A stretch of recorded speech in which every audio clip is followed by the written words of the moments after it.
Dr. Doom suffers from the Vegeta syndrome, Oh where his damn. character is built to lose, and that's it. Yeah. His character is built to be big, be great, and then lose, But you and know that's it. that the art, yeah, the art in that is so crazy though, because both Vegeta and Doom both have that fan base to like they're gonna get enough written enough to get that shine and stay like that relevancy of like, yeah, Doom or Vegeta, but like W wise, not Nah, too many there. Not too No, many bro, there.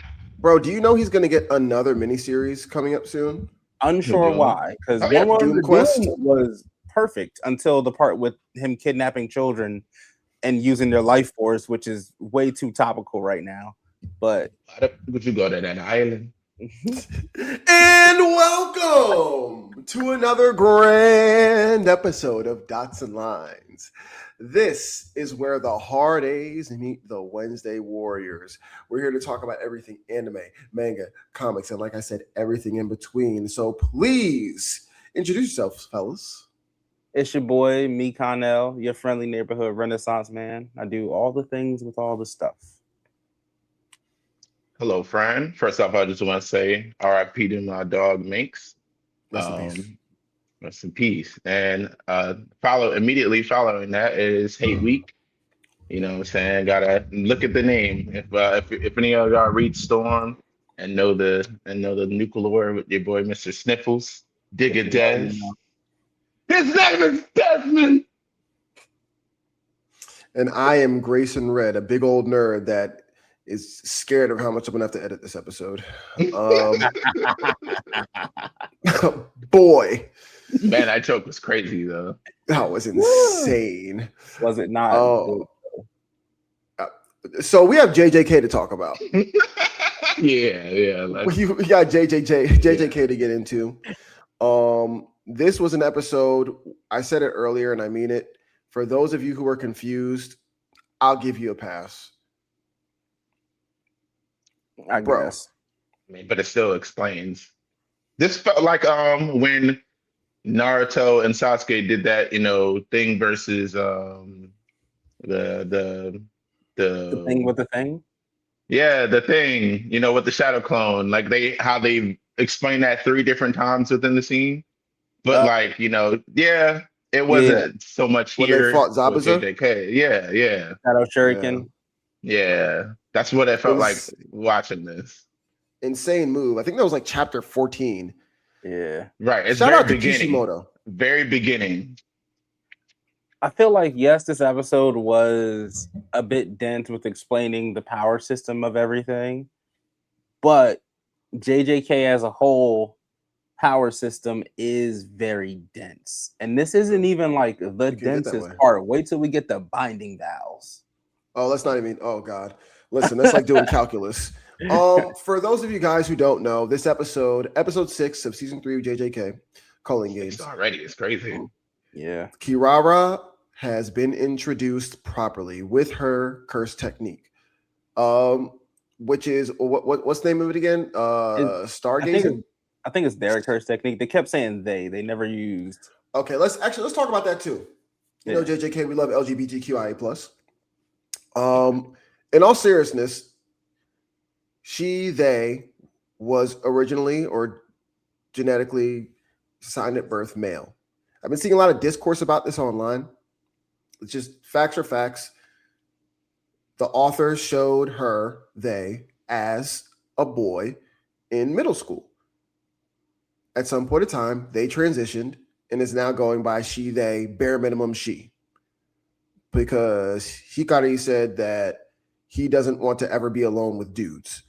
And he is constantly alone with Kirara. Yeah. Therefore, at least those two identify themselves as a man and she, they, a woman. Yeah.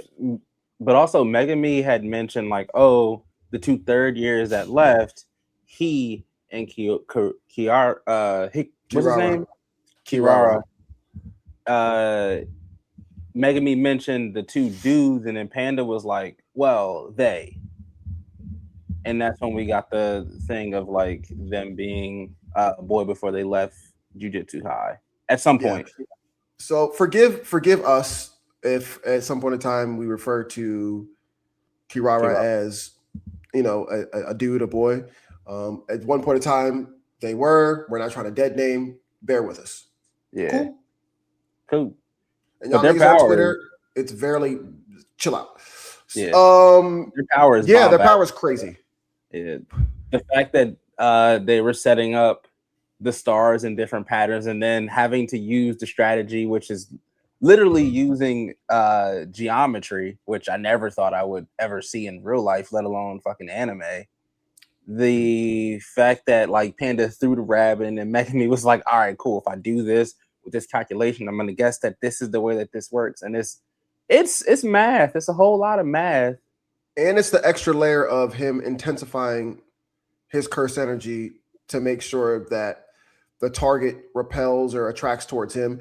Listen, bottom line, because we're getting out of hand here, Kirara has the ability to make certain objects which she touches or attaches her imprint to their curse energy go through a specific pattern. And if they do not go through that pattern, then they either repel or attract to one of the 5 or 6 things that she has in order. Yeah. It is. The more I say it out loud, and that's the most simple way I could say it, it's like, damn, this is pretty confusing. Yeah. Like, I genuinely get it, but saying it out loud is a lot. Yeah, but to go to like the later, and like they do figure it out. The whole point of Panda and Megami accosting Kiara is basically just to say, hey, we're not here to hurt you. We actually need your help because Gojo got locked up. And then you see Kiara's face where they're just like, I don't believe you. She said, nigga, please. Yeah, Gojo. Like, yeah, Gojo got locked up. Sure. Yeah, sure. Yeah, you gonna lie to me in my face? Fuck you. But yeah, it turns out to be Megami does best Kiara and then backs off and is like, hey, just to let you know, I did win this fight, but I do really need your help. And this is why. Yeah, he pulls out all the stops and tries to let them know, like, bro, like, we really need your help. Can we cut the shonen bullshit out? Like, for real. Yeah. Bro, Shannon Sharp cannot see this picture, fool. Look at all them buttons, bro. Crazy. Yo, that shit is wild. Crazy. I was thinking about that watching the episode. Now, shout out to Shay Shay, man. But yeah, you know, he can't see the picture. Yo, shout out to Unc, because anyway. Oshkosh be gosh. So when Yuji came out the door and Hikari was swinging on him, Yuji might be my favorite tragic MC because he's just like his speech about I'm just a cog in the wheel. My job is to kill curses, and that's it. I'm not a person anymore. My job is to do this one thing. What is your purpose? Like, he's traumatized, bro. He's really that's his trauma response, bro. He can't handle the fact that his body was used to kill thousands of people, and I get it. And he's like, I'm just going to, you know, when a person goes through something tragic and then they just work relentlessly. Yeah. That's exactly what Yuji's doing. That's exactly what Yuji's doing. He's good at one thing and he's like, I'm just going to do this and hopefully I am a better person at the end or I can make it for what I've done. It's a horrible way to live your life. You can see he clearly wants to die. And the worst part about it is that Sukuna could have wiped his memory. No way. But he didn't. He was just like, nah, you're going to remember all of this. Just because, for no other reason. Because I hate the fact that, like, you're alive. Speaking of hating the fact that he's alive, Yuji knows how to take a punch, and it feels like everyone wants him to feel him. But even, like, the animation is so great, because you could see, like, that hurt. He felt that. He got up, but it was like, real pain. They said that Itadori fired up, you know, dude who was punching him. So, you know, him choosing to just take the punches, halfway repent, halfway just be like, I'm tired of, like, you know, this is going to be like my little break from being a cog right now. Like, if I got to do this, endure it to, you know, have you spin with us, then that's what I'm going to do. Like, just take as long as you need. I'm going to get up every time. I mean, there's a Japanese word. Go ahead, bro. I'm sorry, my bad. No, I was going to say Hikari is a crash out through and through. Yeah. Because like when you find out the whole reason that he left was simply because the conservatives, and this also is a good bit of world building, which Gege does really, really well. He just pops in little world building tips and then never talks about it again. So him saying like, oh, the conservatives hate Hikari because of his curse technique and his domain, most likely. And he's like, well, I can't control that. Like I didn't pick it. It just like happened. You are what you are. The episode also gets real spicy when, and shout out to Hikari, a lot of aura. A lot of people suspect he's half black. Gege never confirmed this. So no, but that earlier picture of him does look way more black though. Yeah. With the twist, 100%. Yeah, he looks way more black in the older picture. Japanese hair don't grow like that. That's 4C hair right there. Them niggas be getting perms now, bro. Them niggas get perms. Them niggas get like dreads now, bro. Like it's I hear different. you. Hikari, daddy black or his mama black? All right. The end of the episode, we get someone who actually already made a rule. Remember, in the culling games, if you get 100 points, then you can use those 100 points to change a rule. You get points by killing people. The game just started like a couple hours ago. Yeah.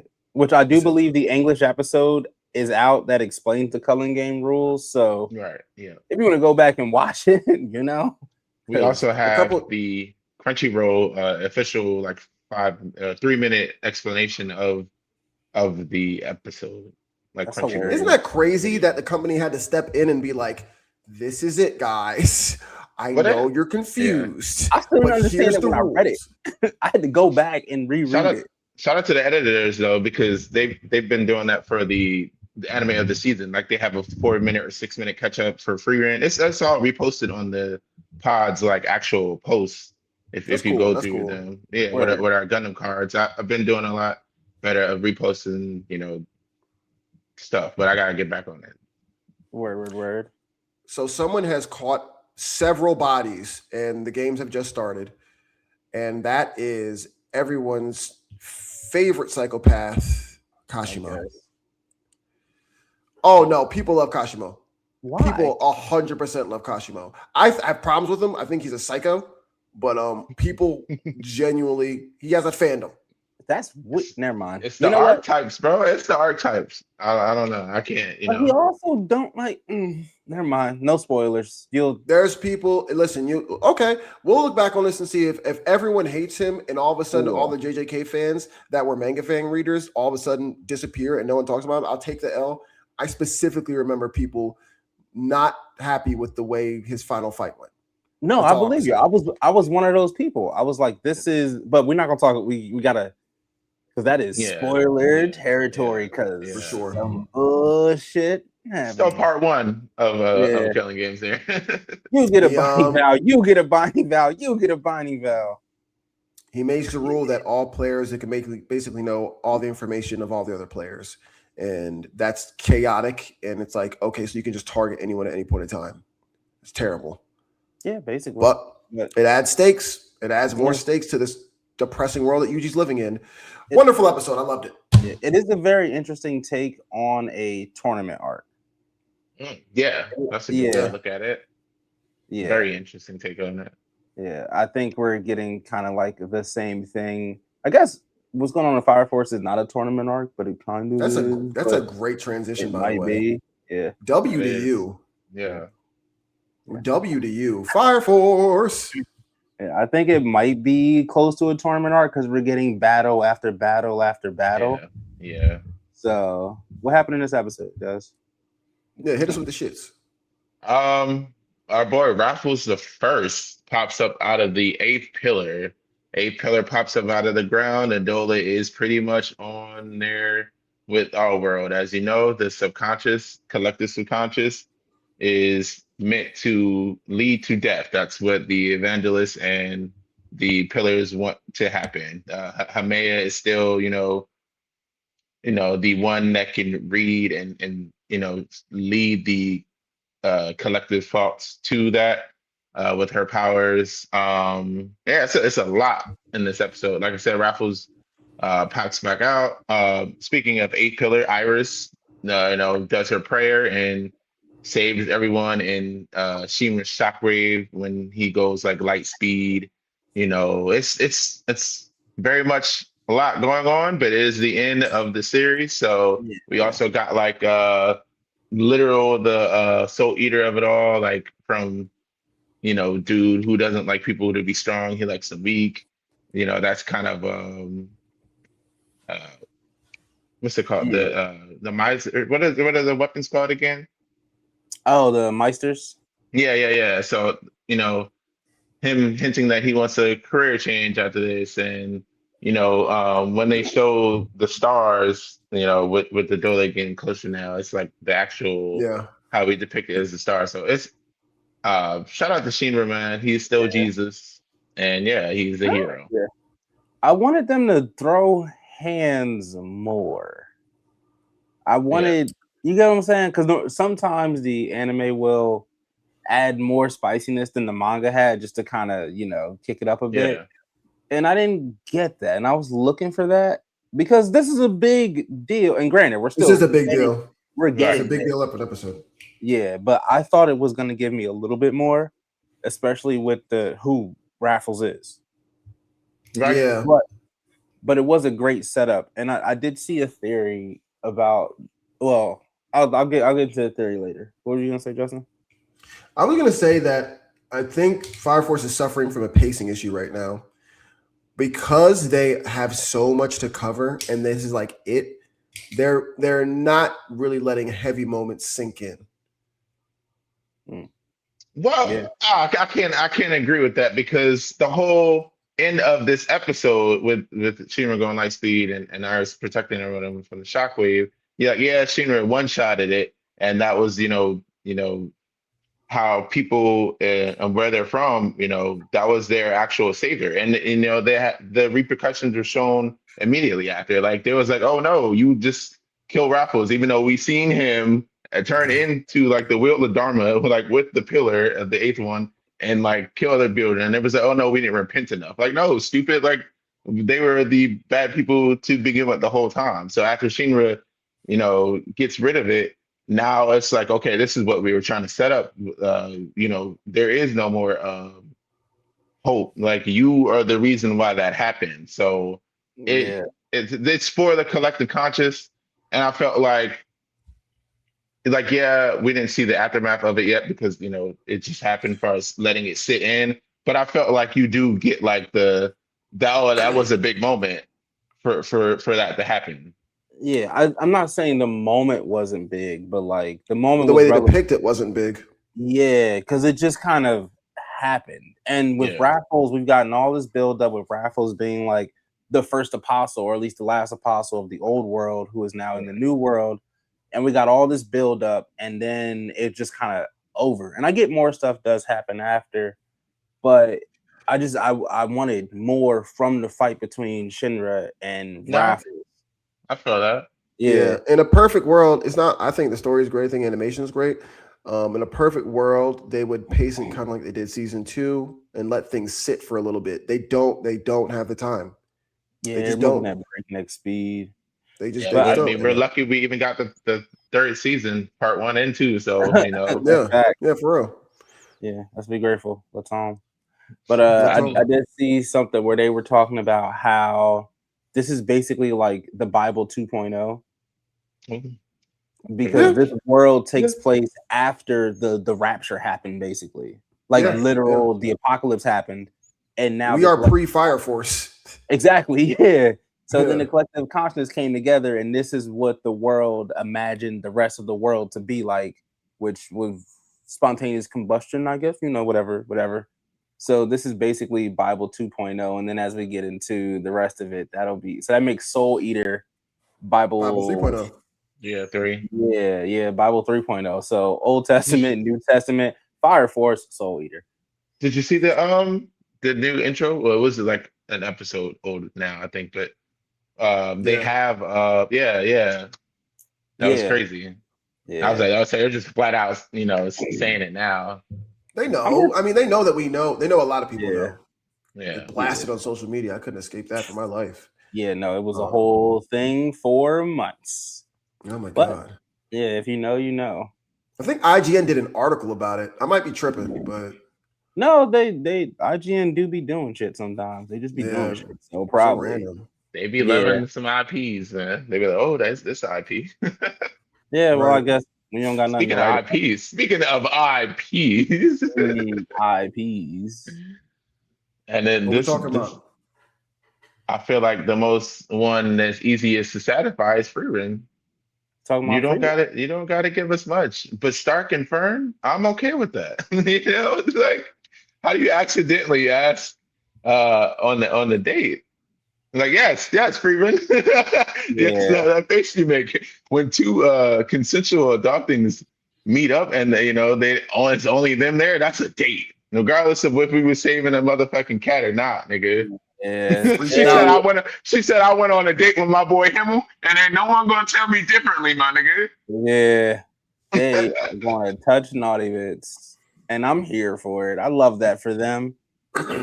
Someone told me, because I'm not watching this show, that she finally realized recently, Himmel liked me. Like, oh wow. Yes. Well, like last season, but yeah. It was an epiphany for her, actually. It took her 100 years to realize that. Think about the concept of this, right? Think about how long does a dog normally live? Like 10 to 16 years if it's lucky. Or like a cat, right? 10 to 15. To them, we are like elves. We live. We just live. So when you think about the concept of like Himmel and Frieren, Frieren was probably like, oh, this nice pet person, cool. I've seen many humans ago, and now she's like, oh wait, did I actually have feelings? Like this, and that's just the sub side story of this, because like I said, this is the Fern and a Stark episode. Yeah, but I think Frieren does a good job with subtext. For sure. Yeah, for sure. And they address the racism and everything, like just all of it, man. Like I just love it, and then it's so simple. The first half of the episode, they use Stark as bait for like some Hydra shit. You know, they were looking for a hot spring, and it's only ankle weight. And at least Stark is like, well, at least we all get to be in it all at once now. You don't have to declothe yourself. We went up here for the whole mountain just to get this. The sunset's pretty, my master. You know what I'm saying? It's just great. I just can't wait to see how they interact. Man, that'd be free, man. That'd be free, and I really gotta catch up. Yeah, I'm excited for it because I know at some point we're gonna get a bombastic ass fight. I feel it. It's building up. It's probably gonna be the end of the season like last time, but I'm here for the journey. Oh, it's about to make you bust. Ooh, these young niggas.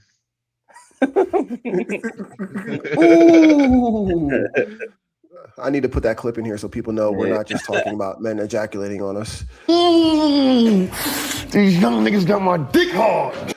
Crazy. You didn't have to say that. You could have just left that in the pocket and just put the clip up. Friend, big fella. I'm just saying. So I watched Sentenced to Be a Hero. I have thoughts. I love this show more and more. I love this show more and more. We meet we get this psycho's backstory, Zav. He was out here murking niggas. Yeah. Until they give us a better backstory, like he was literally killing people he thought like were worthy of death. It was so many that like the government finally caught him and said, "All right, like what's your deal?" He was like, "Yo, I killed people who I thought were bad." Yeah. That's it. And he was so ready, like he was like, all right, they're just gonna kill me. He was like, all right, whatever. They're like, you don't deserve death. You're gonna be a hero. Then this nigga freaks the fuck out. He's like, no. He thought he was going to die, and he was cool with that. As soon as they told him he was gonna be a hero, he was like, no, I'll do anything. Like he wasn't wrong. He was just early. Woof.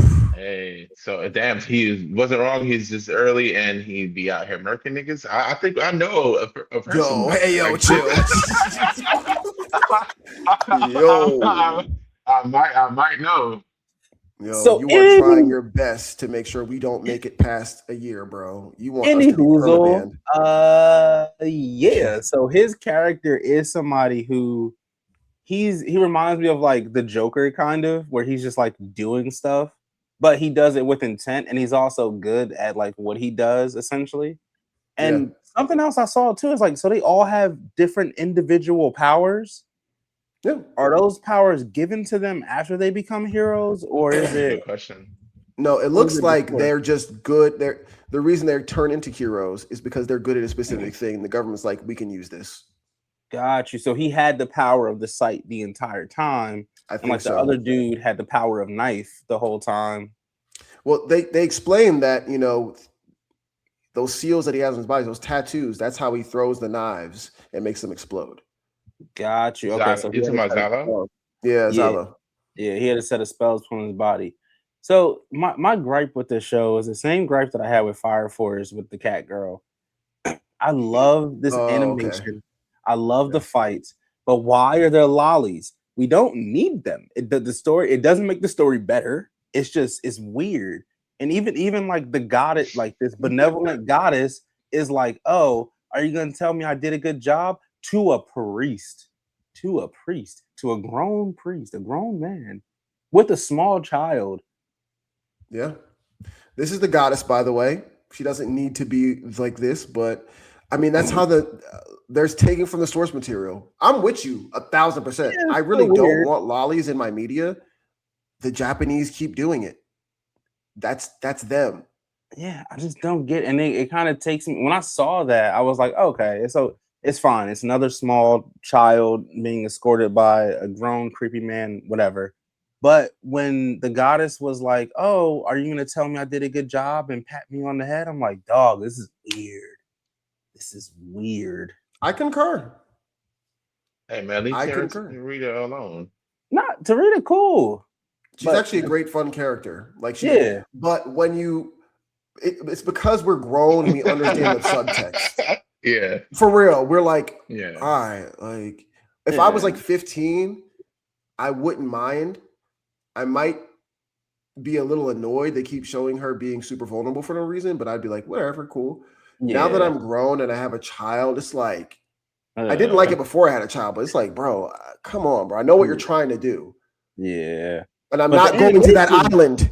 But don't go to that island. Please, But the yeah, animation whatever. is fire, and the fights are cool. The creature design is really cool and unique and original. It's just that part. It's just that. It's the one part. It's the one thing. I'll never begrudge you for not being comfortable with lollies. Yeah. I get it. I will say though, the end of this episode was so fire. Yeah. They make allusions to like, yo, what if so Vietnam, if I'm saying his name correctly, we don't really know what his power is, but he's one of the heroes that Xylo clearly trusts. They're like always talking. And Vietnam says, you know, what if I told you that like there's a group of people that worship these blights and these demon lords and they want coexistence? And Xylo's like, shut the fuck up. It's a bunch of QAnon people. Okay. They're losers that just like believe in conspiracy theories. And he's like, all right. Yeah. But that was hinted on during his episode for why he's a hero. Yes. When he was talking in the dungeon and the dude was like, yeah, you wrote this joke article about what if the blights were in the government? Well, what if it was true? And he was like, yo, I was just playing. Like, stop it. But yeah, got too close to the truth. And the end of this episode, the blights pull up with humans riding them, shooting arrows. And everyone on the front line is like, what the fuck? Like that. I said, what the fuck? I was like, oh, they're actually working together like now already? There isn't just some big organization behind them. Like they're just doing it. But I think there might be. I think the church is working with the blights. Yeah, for sure. But there's also a subset of humans who are probably like the wild humans that live beyond the wall in Game of Thrones. They probably live in coexistence with the blights because we're probably going to get at some point a twist that the blights are just trying to live. Probably. Whatever. But if that's the case, I don't like that. Yeah, but We'll see what how I it will. plays out. Yeah, but what I will say is like that explains why it was a suicide mission. That explains why the dude was like, yeah, no one's coming back from this. You're going to die here.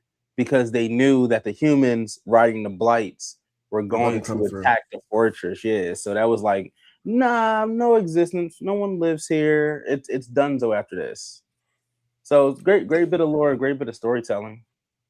It was a great episode too. That at the end, that really ramped up the story for me. And it's so weird because I really only want to watch punchy fight, but there's government subterfuge and conspiracy and what's right to be a hero, what's the proper idea of a hero. There's actual like layers of ideology in here for Sentence to be a hero. It's not that punchy anyway, though. That first episode was. Yeah. But the animation, but that was an hour long. You know, they try to just cook us, I guess, at that point. Ooh, what studio made this? It's a good question. Yeah, it's giving Studio Trigger, like it's giving Gurren Lagann, but like advanced. The black situation makes me feel like kaiju. So I don't know if that has anything to do with studio, but you know, I'm looking up who does kaiju? Studio Bones. Bones does. Studio Bones. Oh, okay. So I thought Bones does kaiju. I'm pretty sure. I'm gonna double check. Studio Kai does Sentence to be a Hero. Really? Yep. Shout out to Studio. Oh, them poor animators. They're not seeing their families. I could say, not till Christmas of 2028. I could see that. Christmas animation. Christmas 2028. Because it's probably very accurate. Yeah, it's probably very accurate, actually. I apologize to you, Des. It's Production IG. Production IG does kaiju number. Kaiju. Huh, yeah. Really? I was actually having a conversation with my friend about kaiju. Shout out to Pietro, and he was like, "Oh, kaiju is so great. I'm really excited to see what happens when they get into the rest of it." And I'm like, "Yeah, about that." About that. He said, "Are there other arcs after this one?" I was like, "You know what? Just watch it and see." I'm not going to ruin your fun. He must think that there's like 100 episodes left or something. Yeah. Nigga, you're in the end game. You are in the final game, final countdown, and all that. I do want to ask him. I saw something about for My Hero, they're doing like a prequel for the dude with the eye power. What's his name? Is that actually happening? So this is the episode is going to follow. I don't know how to count, but the episode that we're reviewing, like basically now, the episode after this would be the Aizawa backstory episode with his friend, the Cloud one, who eventually became Kirigori. Got his name, but that they are having a little mini Aizawa arc akin to the Kakashi, Ren and Obito 1-2 episodes, and how that literally set up the Shippuden. This is basically that. Speaking of that, the actual segue of My Hero Vigilante, all the payoff. They basically confirmed that he is overclock. My man is back out here. My man is back out here on these streets. You see the scar, so that's why the scarred man put it on there on purpose. So he's trying to be like his idol. Knuckle Duster didn't know that he had the quirk, and we all know who stole it. So it's about to ramp up. They knew to put the guy back in the episode. The title I think is like he's back or something like that. So and he said like I'm here All Might like 1 or 2 times. Like they know what they're doing. This is vigilantes go off, man. I think it'd probably be like 3 or 4 seasons all together. Maybe 3 MX, like on kind of like the kaiju storytelling, because they could how far they're getting like right now, as far as season 2 and like in the middle-ish of it. I think this is 11 episodes for this season. So this is at least about 4 or 5. So we'll probably have like 3 or 4 seasons max, or 3 seasons in a movie. That would be kind of cool for Vigilante. I would love to see a movie at the end. Oh, a movie with Koichi fully powered would be kind of cool. Yeah, that would be kind of crazy. There's so much of this world that they can explore, because like we still don't know what the other countries look like except for America, really. We haven't seen like the other countries. Yeah, you're right. But like there's still so much world to explore if they wanted to. Did you guys hear that rumor that they're doing? I hope this isn't true. they're doing some timey-wimey bullshit to get a glimpse of a future where Midoriya keeps some of his powers. Did you guys hear that rumor? I'm sure it's just a rumor, but I've been seeing it a lot. And what though? Like how? What will it be? I don't know how. I don't know. I don't know. I saw that and I scrolled past it because I was like, I don't want that anymore. You've already given me the ending. I don't want that. Yeah, I think people are just making false things again. I hope so, man. Shout out to the Gaggle. Actually, in real time, made a fake JJK post in honor of the fake. They said something about Naruto's creator was supposed to kill off, Sasuke, and dumb niggas is like believing it. So like she did one for JJK. Yeah, it's funny. I saw that. It was like, the editor told him not to, or something. Yeah, like stupid. But there was no way that Sasuke was going to die, and where they said it was going to happen. Yeah, not in no fucking tuning exams. Hell no. Sound dumb as hell. Yeah, you ain't saying bullshit like that. Stop lying on my nigga, bro. Right on. And all it took was 2 pictures of Sasuke, and shit was terrible. What was the JJK meme? She made it so when Gojo got captured, that was supposed to be the end of the series, and he was just dreaming of Geto, the whole time, which is probably very believable, actually. Yeah, probably. I mean, I was his best friend, but like, that's the last face he saw after he murked his best friend, and then saw him again, and then saw a brain, corpse, cursed spirit. Yeah, spell. No, he lifted up the thing. Okay. Yeah, he did. That's an iconic panel, by the way. Gege got his shit off with that one. They got the panel, so I'm saying that's a spoiler. Okay. No, I'm sorry. It's been animated forever. No, he does that in Shibuya. Yeah. Okay. Yeah, but if you haven't seen Shibuya by now, that's between. But that's on you. But that's immediately after the movie Zero, then, right? When he gets murked, he kills him when he gets murked, yeah. Okay. And then his body gets the thing, and then we see that in Shibuya, he lifts up the brain, and there's like water dripping on his face, and he's like, "Oh, bet you didn't think of seeing me," and it's real weird. It's real weird. Freaked out for real, but I'm here for it. Hey, yo, free Diddy, bro. Okay. Wow. Okay. All right. You know who's not in those files? Diddy, Sean Combs. You know what's crazy?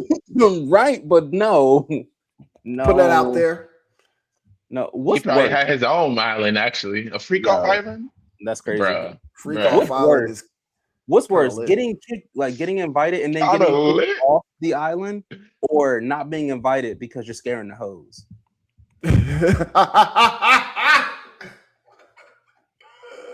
We gotta talk about comics, bro. Yeah. Oh shit. Oh shit. My bad. Yeah. Let's talk about Storm. Let's talk about actual. Speaking of hoes that can't be scared off.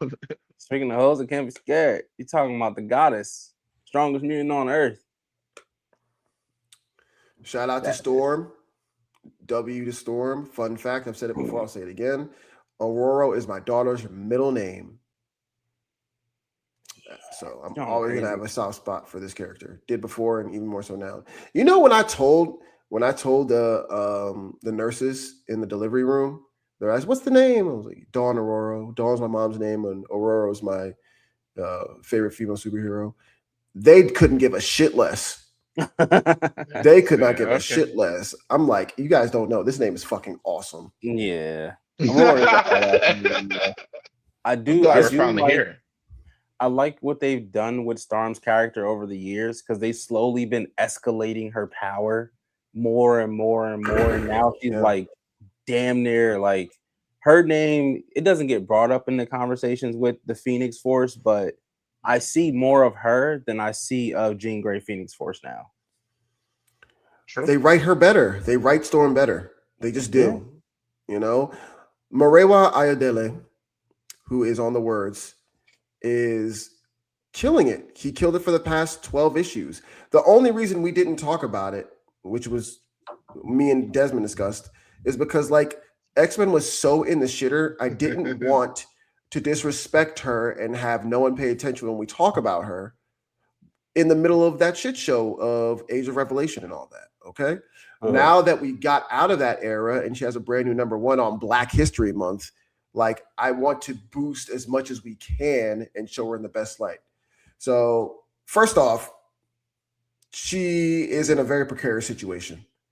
But I've been yapping long enough. Digga, you were super excited about this issue. How'd you feel about it? Nah, I want to be the third person because I mean I only got the issue through the digital part that you know you threw in with it. But Phil has been really the one to really been wanting to talk about it. I was the last person to get to the storm. Okay. You know, I like 1 through 7, and we talked off camera before we started off how I felt about like 8 and 9 with the whole America part of it. But the whole, you know, cosmic storm, you know, for lack of a better term, but or quite literally as well, you know, parts of it. I rather have Phil go off with it. Digga, The fact hey, that you appreciate said you. Go third, ahead. Go off, Phil. the fact that you said third, and I can't explain why that's funny, but you know why that's funny. Oh, I do yeah, that's know, I crazy. do know, That's I do know crazy that's work. funny. That is Oh, hilarious. It's All on right, brand. it is exactly on brand. If there's one thing, Desmond is going to be on brand. bro, this Yeah. So basically, the long and short of it is, this is after the Thunder War. Storm is big bad mutant, strongest thing out right now. This deity, Susanoo, who she defeated during the Thunder War, right? yeah. Yeah, so basically he accosted an entire planet, one of Ego's brother, the rage-filled planet. Yeah. He took a sword, stabbed in the middle of it, and was like, all right, cool, I'm gonna drive this planet now into Earth. Storm shows up, he's like, hey, I'm gonna crash this. Well, I need to die. My sister said the only way for me, my sister Amaterasu said, I need to die. The only way for me to die an honorable death is to commit seppuku, right? But when that happens, I want you to take my head at the same time, and that way I can restore my honor. Storm's like, actually, I don't kill people, so I'm not going to do that. He's like, all right, I'm going to crash this planet into your planet unless you kill me. So then Storm poisons him, and she's like, no, I'm not going to do that. So then she poisons him and traps him in a bottle. Essentially, yeah. You know, she has the Avengers come, take him on, blah, blah, blah, blah, trap him, and he's like, you know, swears that it's going to be the worst thing for her possible. Spoilers, it kind of fucking is. It kind of fucking is, guys. Because Susanoo's leader or Susanoo's like general comes down to Earth and unleashes a blight upon it. The thing I don't understand is, if I beat your big homie, why are you here? I beat your big homie already. You can't beat me in the ones. Like, you can't do it because I beat your big homie. So what are you going to do to me? I get all the stuff that happens and perspires and like guerrilla warfare or whatever. But like, It's definitely not the same artist. Jeez. No. Yeah, it's not the same artist. You might have to bleep that out. I don't mean you have to on the internet. I don't, because that's a body. Yeah. Wow. Let me get off this. I don't think you can show that on the internet. Wild stuff is happening because Storm chose not to kill Susanoo. Okay, there is literal demons crawling out of phones, exploding people's heads. There's a blight of a whole bunch of demons that are running through a town in France and just murking everybody. And Storm thinks she's stopping them, and I forget the name of the character, but the character goes like, if you don't free my friend, my general, my leader, more cities will die, and that will be on you. And you should learn illusion magic. So basically, like the setup for this is like, these demons are attacking the village. The mom is trying to reassure her children. She's like, I'm the strongest thing here. I'm very excited to meet Storm. Storm is going to come save us. Storm does come save them. However, the damage has been done already. Storm got there too late. And then in the rubble, she finds this woman, and the woman is like, oh, Storm, I was so nervous to meet you. And then she dies, which is crazy. Oh yeah, she got snatched out the building in Bro, in front of her children. front of her children. She got, and that little dude is going to do something terrible. He's gonna be a villain. Oh yeah, Will be a for villain. sure, for sure. And And then her son's like, Storm says everything will be all right. I'm paraphrasing here, and the son's like, no, it's not going to be all right. But I know that you need to say that to make us feel better, and probably make yourself feel better too. yeah, Jeez, Jesus, kid, are you 9 or 90? yeah. Honestly, she needs to, right now, because that's going to come back and bite her. I can just tell. Listen, Actually, I was gonna say first, this is like my first mainline like read issue number 1 type of deal. oh really? Holy shit! Other than the one before this. The one before this was Earth's Mightiest. No, this is Earth's Mightiest Hero. What was the one before it? Earth's Mightiest Mutant. I think it was just Storm. I'm like 99% it was just Storm. Yeah. Okay. But yeah, that was like the one that I started with as well. And again, I'm glad I had fight points from that run. That way, I felt a little bit rewarded as a reader reading this one, but it's not really too, where you have to go through and read the rest of it. Like, the Thunder Wars is still kind of lingering to the fact where you could just pick up here, and I'm sure they'll recap it via the medium of what's going to happen moving forward. Hold on. I gotta cut you off for a second. I gotta cut you off because this is a huge deal. Bro, a year ago, you wouldn't pick up a comic to save your life. And now you are literally reading multiple runs of the same character, pressuring us to read it so we can talk about it on the week of. Yeah. This is crazy work. Yeah. I mean, and then I don't know how we're just now mentioning that the Sorcerer Supreme Scarlet Witch was in this episode too. Did Digga gonna let you know about the bad bitches that's doing their work? You know what I'm saying? If anything, I admire. Yeah. She's Scarlet. I still need to read the actual issue, but I love that they're tying those in now. Yeah. Scarlet Witch is going to be a force in the next couple of issues, from what I understand, and as she should be. As she should be. They have a connection. They've been cool forever. They've both been mutants. She's not a mutant now. We don't even want to talk about it. No. If anything, Storm is just, from everything I've seen, she's had more than one opportunity, and she's pretty straight.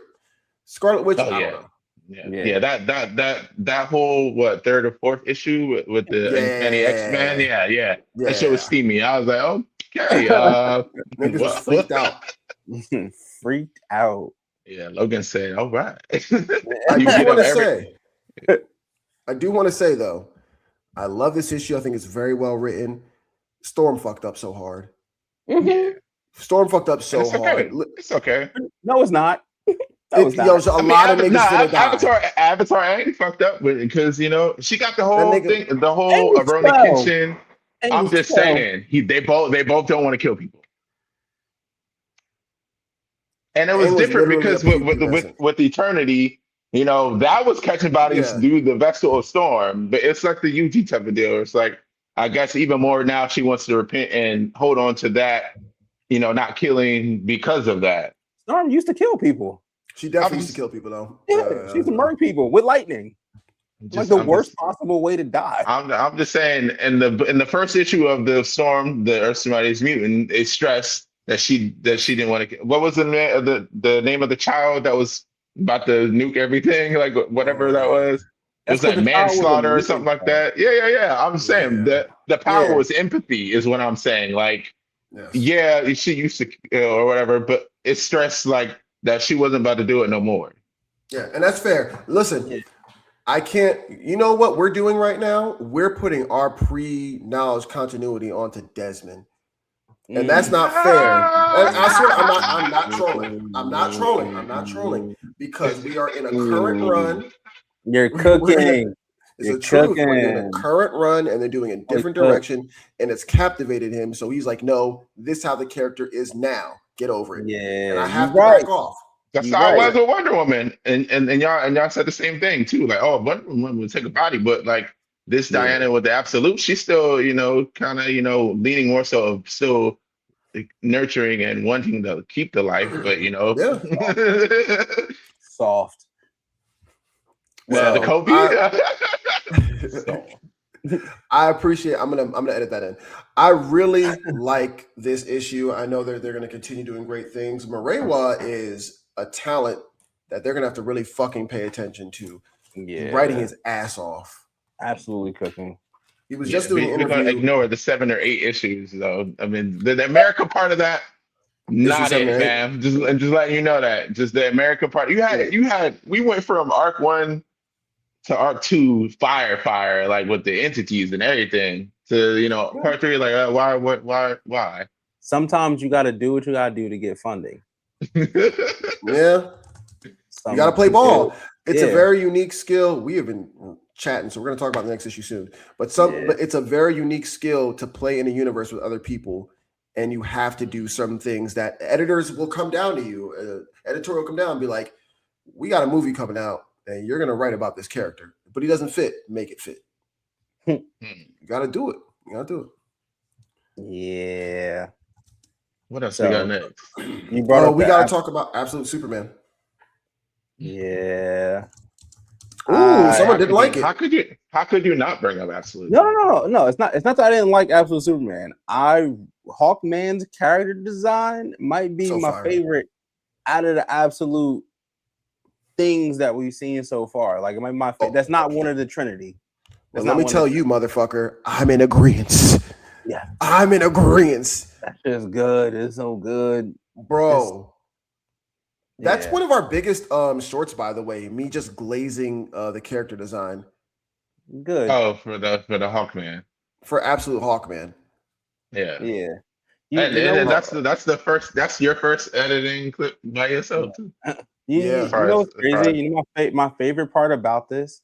When he hits him for the first time and they start to throw hands and he's like, "Oh, you've never been in a real fight before. You've been strong your whole life. Guess what? I'm gonna hit you for real." He was reading that nigga. Yeah. We finally get the backstory of this world's Carter Hall. Why does he keep doing that? Stop that. Yeah, streaming, right? Yeah, streaming. I'm messing up. We finally get the backstory of Carter Hall. No, I'm doing it the same way I've been doing it, bro. You're messing me up. Yeah, that's funny.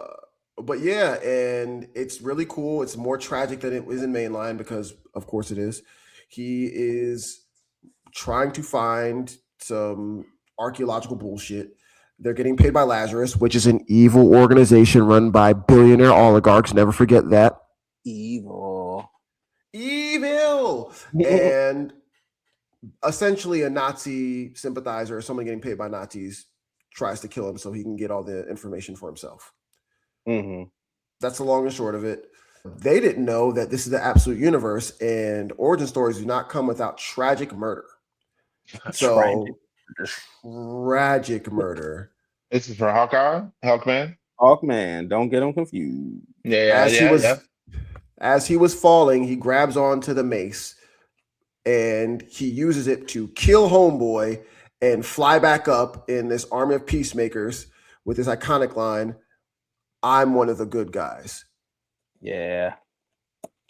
I think this is fucking cinema. I love this. Oh, peak cinema. I love it.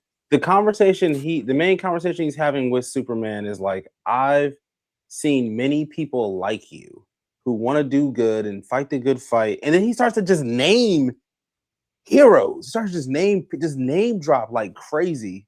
One of which he definitely killed. But I think he killed all because he mentions Dr. Fate. Oh, yeah. Ain't no Dr. Fate in this world. And I think he's why. Because because he mentions, he's like, there's many people who want to fight the good fight like you, but they do it the wrong way. What you're doing is very loud, is showy, is flashy. Come with me. I'll show you how to do it the right way. We have to work with, who does he say? He doesn't say. I think he says work with Lazarus. Yeah. I'm pretty sure he says Lazarus. Yeah, so he says we got to work with Lazarus to do the stuff. And Superman's like, what? What are you talking about? I'm not bro, they tortured me. They threatened to kill my friends. They're terrible people. No, Yeah. And Hawkman's like, yeah, but like they pay me though. Yeah. Yeah, I pretty just thought much. this was so like ominous. Like the fact that he does name those people. You're 100% right. Ain't no Dr. Fate in this world, bitch. Yeah, no, Dr. Fate gone because of him And if and that big ass mace. Like that's not even a real weapon. It's just a mace. It's just a mace. Bludgeoning tool. Yeah. It's a thing you hit stuff with, and that's its only purpose is to hit stuff with. But they do a good bit of lore drop where he mentions the suit and the mace are made out of nth metal. Yeah, which is great because it is in the regular universe. It's awesome. And it does hurt Superman because he is vulnerable to magic and magic adjacent things, and nth metal is magic adjacent. Yes. Yeah. And I do want to put this out there. Conspiracy theory me. Dark Knight's metal was based on the fact that metal has certain conjuring powers in the DC universe. Nth metal had a particular level of importance. Scott Snyder doesn't run this universe, but he clearly has his fingerprints all over it. Is this going to come around to be something greater? He runs the universe. He says he doesn't. He specifically says he just advises. So we don't I'm just going to believe listen. That. What? That's like saying God just advised the Bible and didn't cause like a great flood or anything. Like, what are you talking about? Hey, sure. Hey, I'm just saying. Nth metal was a very important metal, and in Absolute Evil, we found out that this nigga's been doing the dirty work of these billionaire oligarch demon lords for decades now. Yeah, it's the better part of like 100 years. Yeah. Has he been interwoven into the very history of the DC, of the Absolute Universe? Because I don't know. I'm just pointing that out there. I think mentioning names of heroes. Yeah. Because most of those people are from the Justice Society. Yes. Which for history nerd knowledge, the Justice Society predated the Justice League by at least 50 years, at least 50, 60 years. Like them niggas was all old by the time they formed a group. Yeah. So it'll be interesting to see where this goes. But when they are having their knockout, drag down fight, and Hawkman is basically knocking Superman's dick in the dirt for the first time in his life. Well, I guess the second time, because damn, look at that. He hit him with the full might of God. Can I tell you something? I didn't like this art originally when I saw it. I liked it for the flashback because it was grainy or whatever. Yeah. I didn't like it when they were like chilling or whatever. This action is insane. Yeah. One of the things that pissed Hawkman off is the first time Hawkman spoke to Superman, he was like, "Hey, my name's Hawkman, here to talk to you." And then Superman flies off and then flies back. And then he's like, "Oh, sorry, somebody was drowning." And as they're still talking, they fly off and fly back again. And he's like, "Oh, I had to save da-da-da-da." And then he goes to do it again, and Hawkman grabs his hand, and he's like, "Don't do that again. Stop that shit. Stop doing that. Let me talk to you real quick." And then that's when the fight proceeds. They land in the middle of Metropolis, right? Yeah. Yeah. And then do you got a photo of the thing that they see? Do I have a photo of the thing that they see? You thought I wasn't going to take a picture of this? Come on, man. Come on, man. That is Parasite. Absolute Parasite has touched down, and that puts a quick stop to what the fuck they were doing. Yeah. The question I have though is that there were peacemakers who shot at the crate and blew it up, right? Because they're idiots. Okay, so they were just stupid. Okay. They're just stupid. They were trying to shoot at a guy, and a big white tank that says hazardous infectious substance they shoot right in front of. Why not? Even stormtroopers are smarter than that. Yeah, but I wonder what's gonna happen because obviously Hawkman is gonna jump in and help Superman. They're gonna fight this thing together. So I wonder what the fallout is going to be from the demon overlord oligarchs. Oh, well, first off, this was a great issue, so I don't want to undermine this. Yeah. We're not even done with the demon overlord oligarchs because remember at the end of the issue, talk about it. I don't know if you're going to see this coming. At the end of the issue of last issue, Brainiac goes to Lex Luthor's house. Because it's time to activate him, right? Mm-hmm. And for sure, a special summon. He tried to. He tried. That boy tried.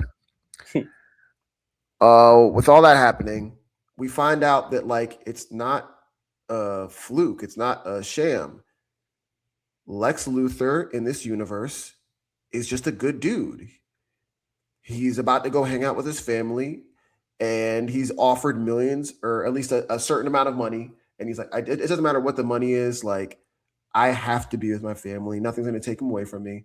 Yeah. And if you want, you can hang out with us for a little bit, but I'm just not going to leave with you. Hold on, real quick. I'll pause you real quick. He kind of looks like Jeff Bezos. Okay, it wasn't just me. Tripping. But wait, is that how Brainiac is supposed to look? Brainiac is disguising himself. Okay, which I'm going to reveal to you in a second. But go ahead, finish cooking. So we know it was Brainiac because we read last issue, and Brainiac said he was going over to Lex Luthor's house, and conveniently, conveniently enough, though, he looks like Lex Luthor in our universe, and that's cool. Whatever. He reveals, like, okay, nigga, I was trying to play softball with you, but you're not dealing with this the way I want to. So I've done enough research on you. I know you're terrible. I know you're a bad person. You just have it too good here. So you know what we're going to do? Built-in tragedy. We're going to make things a little worse. Mind you, his family and friends are in the backyard. Everyone he loves. Time to make sure there's a little less of them. He pulls up with chainsaw arms. What? He's going to kill everybody. This is the last page reveal. Like, Lex Luthor's family and friends are about to get murked. I let out an audible gasp when I saw this. I was like, oh my God. What?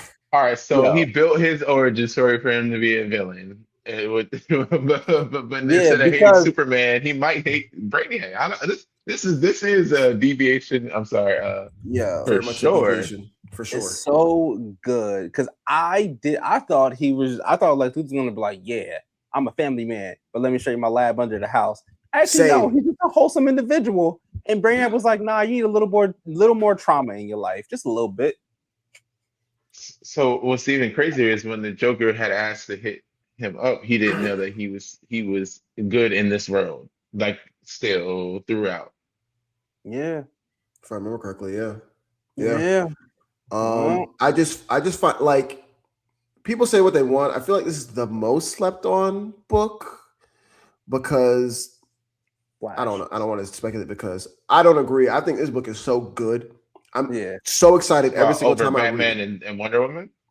No, I mean, Batman's probably my favorite. And Wonder Woman too, but like this is 2B. Batman, Wonder Woman, Superman, Martian Manhunter, Green Lantern, Flash. I would put Martian Manhunter over Wonder Woman. Listen. That's me. Yeah. We over here tier listing. yeah. You're right. They are on the same tier, but preference wise, I have not read 2 issues in a row. There's been one issue where I'm like, you could have done more, but it wasn't even bad. I have not read a bad issue of Absolute Superman to me yet, and I think that's a testament because it's been a year and a half. This book has been coming out, and I'm still excited for it. Yeah, I don't even really bang with Superman like that. But this book is, I don't like the fact that they changed him from Mexican brown Superman Miguel. But other than that, this book is still absolutely cooking. No pun intended. Slight pun intended. Yeah. But yeah. Oh my God, so good. That's so good. So is he gonna hate Superman for letting Brainiac live, or is he gonna hate Brainiac for killing his family? Stay tuned and find on next episode of Dragon Ball Z. You want to get in the knife fight? Night fight. I keep calling it Knightfight. It's Knightfight.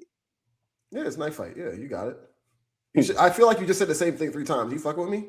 I said knife fight. Oh, okay. But all right, it is Knight Savage. Fight. Yeah, it is indeed. 21. This is the end of it, right? Oh my God. Yeah, this book is sad.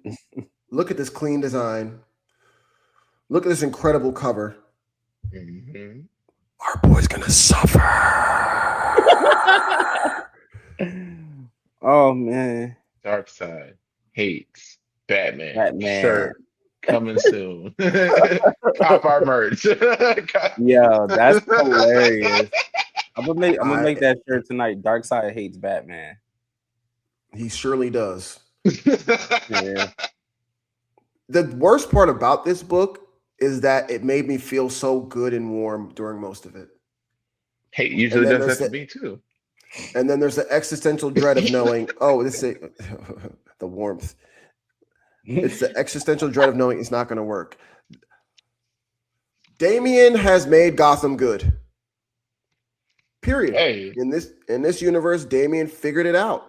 He became a doctor after he was done really being Batman hitting the streets every night. He has a child. He made sure that things were safe enough for it to look like the Upper East Side of New York. This nigga went to Princeton and became a doctor. Yeah. No, he probably murdered all the supervillains. Like, let's keep it a buck. He probably Possibly killed them all and then settled down and had a family. They didn't talk about it, so I didn't think about it. That was my thought. I was like, oh, it's peaceful. Oh, they're all dead. They're all dead. Yeah, that's why. He has his whole he has the Bat family for sure intact, and I mean everything's good. Unfortunately, this was a universe created by the Heart of Apocalypse, so this really shouldn't last forever. Just saying, putting that out there. On top of everything that we were talking about before, They're watching Dragon Ball. They're watching Dragon Ball. Yeah, they are watching Dragon Ball, fam. Oh yeah, that's crazy. They have months on end where Bruce gets to hang out with his grandson, and it looks like it's healing him. Like he really. My mom. Let me give some backstory here. My mom is a hard woman to deal with. I will leave it at that. But when she met my son, it's like she melted. And when she sees my daughter, fucking forget about it. And like Bruce is experiencing that very same thing. He's getting to love in a way where he doesn't have to be the disciplinarian. He doesn't have to worry about making sure they become a good person. His son is doing a good job of that. So he's just reaping the rewards of just giving unconditional love to somebody. And that can really heal a person. Unfortunately, like I said before, this shit really shouldn't last forever. And the reason all this is happening is because the Heart of Apocalypse wants to torture him and see if he really wants to give this all up so he can murder a whole bunch of friends in an existential crisis event. You know, the Heart of Apocalypse, it was like, Justin, you're so sneaky. Yo, that's funny as hell. They're mimicking her. They're mimicking your accent, Mom. That wasn't me. Love you though. Damian is kind of the best version of what a Robin can be. He's a leader. He is taking over Batman well enough that the city is safe, and now he's recruiting the Bat family all back in one place, all over again, so they can. And there, in his eyes, yeah, we were created by Heart of Apocalypse, whatever. We have to find a way to make sure our universe lives. In my mind, I'm like, nigga, ain't no living. It's over. But they're doing what they can, being proactive. And the only way to do that is to get Bruce back up to shape so he can fight his son in this world. Because remember, at the end of every issue, he has to fight one of his sons. Yeah. So he goes through a setup with his grandson? No. They're not that terrible. I'm about to say, like, thank goodness he's not going to fight his grandson. Cool. Yeah. He like goes through the whole thing. The grandson grows up, he trains him, and then he has to fight him at the end. Yeah, no, that actually. I do want to point this out though. He's building something called the Bat Box. Remember, he has Mother Box technology in his suit, and that's why all this happened. Because Heart of Apocalypse was like, "Nigga, you thought you can get one over on me?" So who the hell is that? The Mother Box. What that is? That's prep time. He's building prep time. Prep time. He's building prep time. That's he has a limited prep time. Okay, shout out to Batman and canonically having prep time as a power. Yes, that's what that thing is going to be. It's going to be prep time for whatever it's used for whatever it's used for. But he's altered the technology that he brought in his suit, and he's going to use it for something else. We don't know what it's going to be for yet, but they made a big deal of it. The fight goes down after a whole bunch of montaging. Damian has to fight his dad. And this suit is so fucking clean. Oh my God, bro. It is It's like so just gray, fire. black, and it's just gray and black, right? The red is part of the lighting, I guess, or The part of Nah, red, is the red part is of his it. red. It's actually yeah. red. Okay. And brown for the gloves because he's a man going to work taking souls. They fight, dog, and it's really good fights. I want you guys to whoever's watching this, go pick up this book because Dan Mora is a god. The fight is beautiful. It is Of course. incredible. His anime influence shines through. Some of these action scenes, I'm like, I don't know how anyone ever lets you draw for anything but DC. If I was DC, I would open up the fucking bank vault every month and make sure it doesn't go anywhere else. Franchise that nigga. Yeah. Franchise Dan Moore. Look at this shit. The only thing I wish I had gotten from this is that we got more time with Batman and Damian and the grandchild. Like we Together. didn't get to this soon. Like we got a whole nother book with them just fighting. Yeah. And then getting the conversation and the philosophy of it. Like I would have liked that, but I get that the thing has to end. It has to end. I'm sure Dan Mora, he's a great artist who draws really fast, but squeezing in 5 issues in 3-4 months, that's a lot considering he has a whole bunch of other covers he's doing. You know, so 4 it is. Look at this page where Damian defeats Batman. And the whole goal of this is what they thought the goal was for Batman to want to fight back. He's gone soft. Batman has lived a good life with his son and his grandson and all of his family that's alive from the Bat family. And he's like, I don't want to fight anymore. Who would have thought that? And Tired of this shit. I'm tired of this shit, coach. And that's when the Heart of Apocalypse was like, gotcha, bitch. And it drags him back. It drags him right back and says, come on. You know, you want to do this, right? You know, you want to fight for the heart of Omega. You want to be King Omega, right? Does he really want to? I don't think so. The last thing he does is scream out for his child and grandchild and throws them the bat box. Remember that. It's heart-wrenching, you know? He just got cut up by his son and he's seeing his grandchild scream for his name after spending months on end with them. It's terrible. And you know what that is tragic. It's tragic. I really felt it. And he also he can jump back into the pits of fucking hell in DCKO number 4. We're cooking. Hey man. Just for the emotional state that it put me in, seeing Bruce be happy doesn't happen a lot.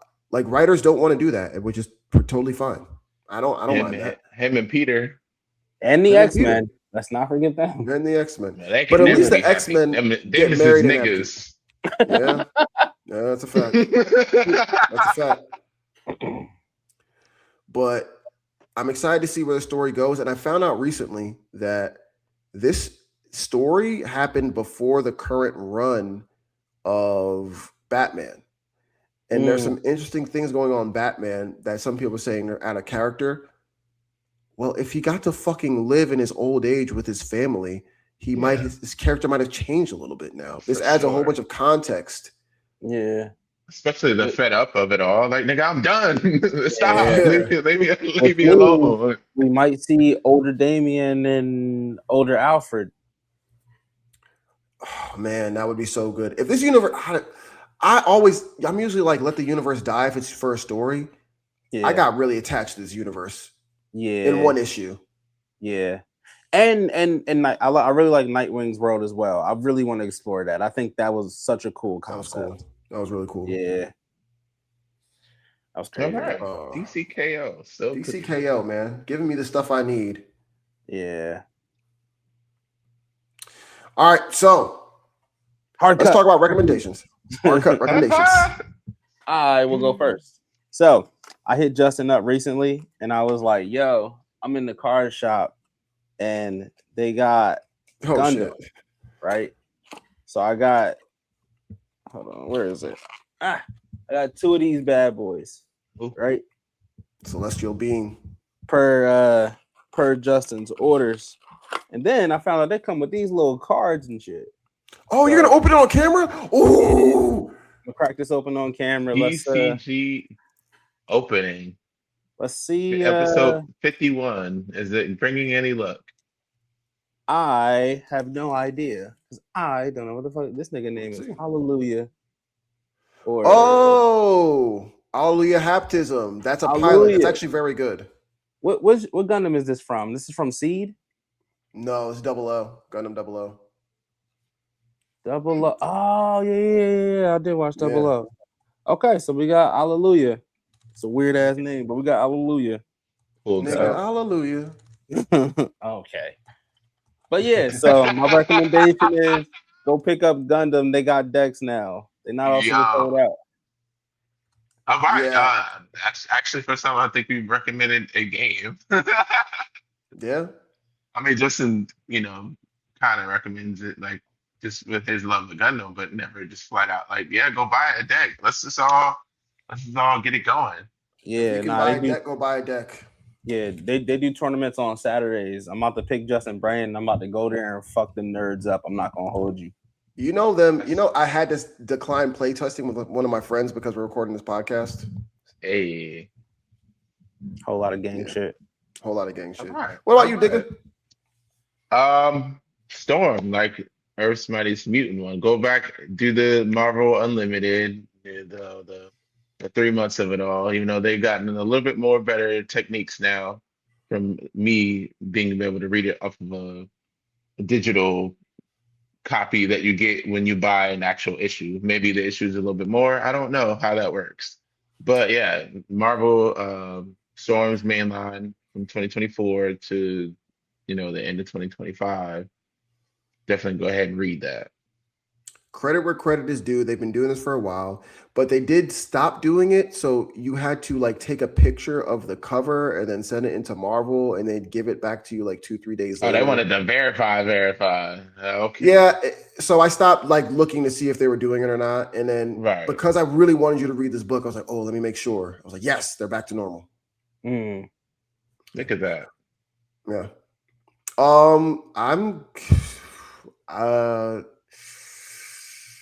I gotta go DC Knightfight. Dad and Batman Dad. Yeah, Dad. Happy Bruce. Bro, him laid up with Alfred, watching cartoons together. You know what I'm saying? Grandson. The grandson. Bro, come on, bro. Yo, no. I had to. His name, but yes. Not it's fun. Not a dope film. That's hilarious. They call him Alfie, by the way. Okay, which is like a cool distinction. Yeah. Just enjoying time with his grandson and like seeing a man like enjoying his life. I don't know. It just hit different for me. We've all had grandparents. My grandpa, I loved my grandpa dearly. Facts.